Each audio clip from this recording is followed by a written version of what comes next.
잠깐 말씀드리겠습니다. 우리 새누리당 세가 센 부산에서 민주당 소속으로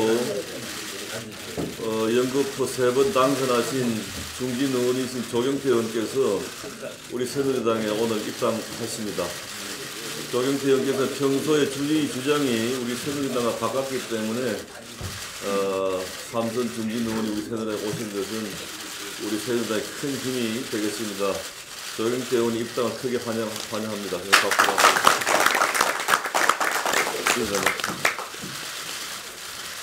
네, 이렇게 받아주셔서 감사하다고 생각합니다. 국가의 안위와 국민의 이익을 위해서 최선을 다하는 그런 의원이 되겠습니다. 초심 잃지 않고 오직 국민만 바라보는 그런 정치를 여러분과 함께 하겠습니다. 고맙습니다.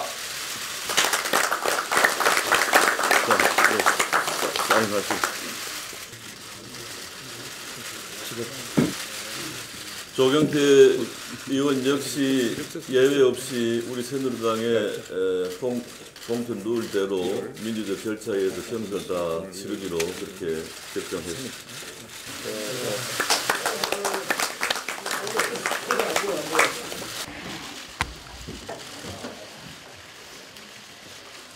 네, 시작하겠습니다.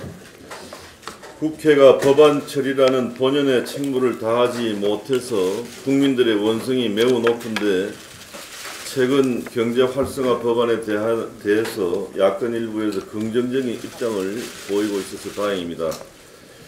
야권 내에서도 정당 간 정책 차별화는 정당의 이념과 정체성 문제로 연결된다는 측면에서 지극히 당연한 변화로서 매우 의미 있게 평가합니다.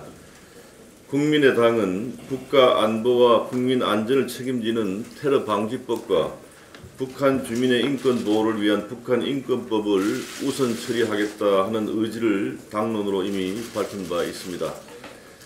여기에 경제 활성화의 법안의 핵심인 서비스산업발전기본법 그리고 기업활력제고법에 대해서도 전향적 검토가 필요하다고 했는데 국회의 본분과 책임을 고려하면 당연한 발언입니다. 그런데도 더불어민주당은 아직도 정치를 선과 악운과 적군으로 나누는 진영 논리와 이분법적인 운동권 사고방식에 갇혀서 건전하고 합리적인 판단을 하지 못하고 있습니다. 더불어민주당은 기업의 선제적 사업 재편을 돕고 경쟁력과 체질 강화를 지원하는 기업활력제고법을 대기업 특혜법이라고 억지 주장하면서 발목을 잡고 있습니다. 하지만 내용을 들여다보면 대기업 특혜 가능성은 차단되어 있고 사업 재편을 단행하는 중소기업에 대해서 설비투자자금, 연구개발자금, 인수자금 대출 지원 등 오로지 중소, 중견기업에 더욱 많은 혜택을 부여하게 되어 있습니다.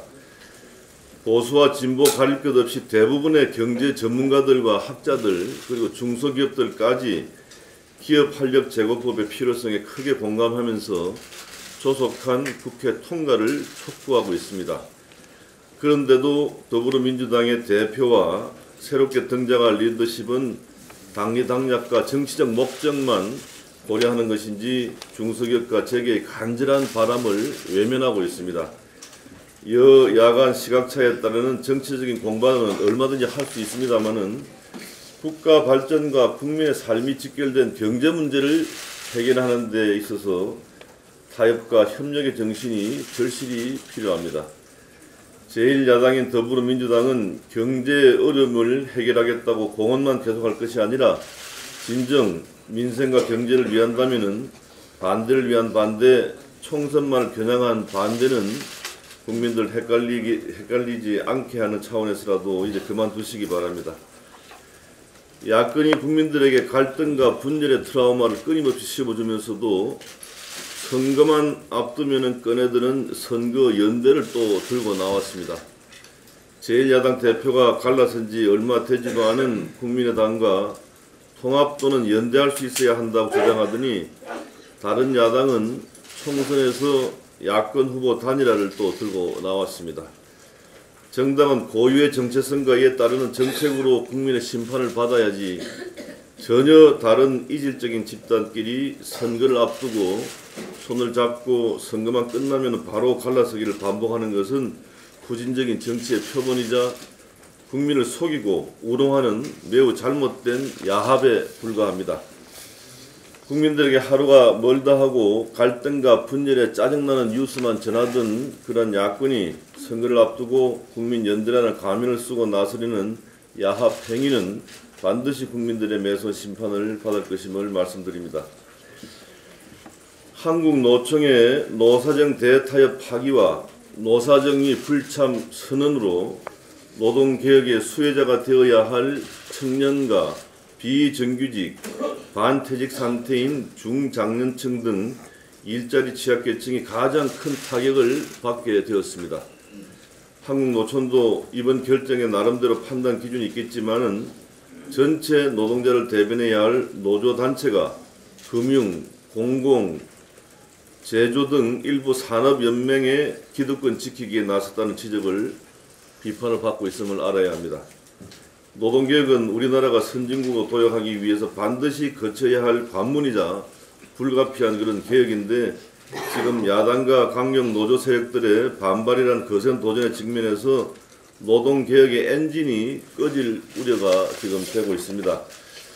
현재 산업 현장에 가보면은 노동개혁 4개 법안의 처리가 자초될 때에 상여금 등 통상임금의 범위와 휴일 근로의 연장 근로 포함 여부 등에 대한 불확실성으로 인해서 줄 소송 등 엄청난 사회적 갈등 비용이 발생할 수 있습니다.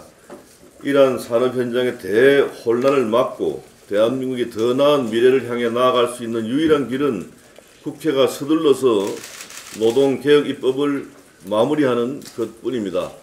이러한 점을 정의학 국회의장도 좀 제대로 인식해서 나라를 위한 일에 결단을 해주시기 부탁드립니다. 노사정 대타협의 파기를 사태를 계기로 이제 전문가들이 노동개혁안을 만들고 노사가 합의하지 못하면은 곧바로 실천에 옮기는 독일의 노동개혁 방식, 즉 하르츠 개혁 방식에 대해 진지하게 고민할 때가 되었다고 생각을 합니다. 우리나라가 나아가야 할 희망의 미래, 즉 건강하고 튼튼한 선진국은 마냥 기다린다고 해서 되는 것이 아닙니다.